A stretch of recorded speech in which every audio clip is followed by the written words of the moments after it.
the final goal is to eradicate humanity as we know it.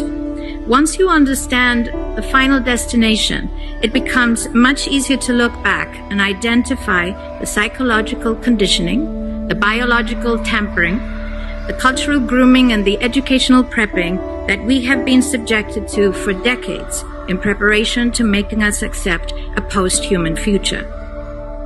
It takes a lot of physical and psychological abuse to get an intelligent species like ours to agree to its own extinction. Most, if not all, that has transcended in the last 60 years was designed to get us closer to accepting such a dystopian reality.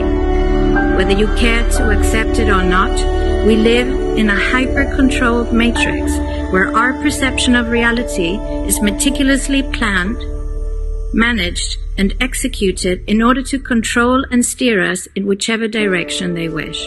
And the direction is a post-human world.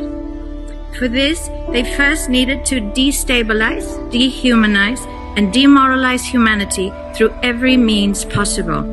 The destruction of the nuclear family, children being indoctrinated by the state, abortion, the eradication of God and spirituality from education, life in megacities and away from nature, toxic food, air and water, social media, replacing real human connection and interaction, engineered financial crisis and taxation, endless wars and massive migration, stress, anxiety, depression, drugs and alcohol, constant fear-mongering, moral relativism as the new religion, and I could go on and on about how humanity has been influenced and forced to move away from all the things that give us strength, security, purpose, and meaning.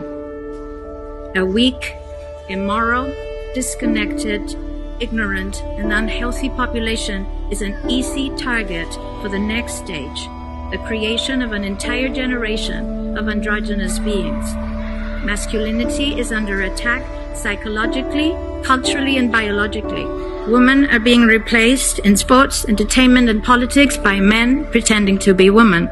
And children are being indoctrinated at school to think that gender is a choice.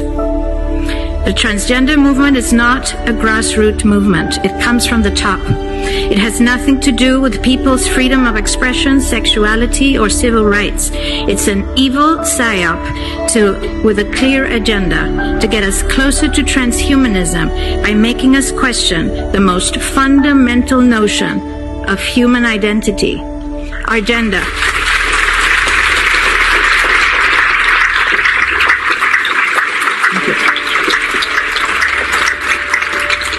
If you don't know who you are, if you already identify as a hybrid between a man and a woman, you will be easily convinced to become a hybrid between human and machine.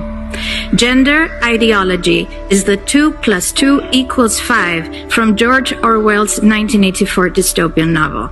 It's the final test to see whether we will follow the most absurd party line towards our own extinction. But 2 + 2 = 4. And no matter how you choose to dress, call yourself, or change your physique, will not change that. The sad reality, though, is that in the gaslighting process to get us closer to a post-human future, they have mentally and physically harmed an increasing number of children and young people, and it's only getting worse. This must be stopped.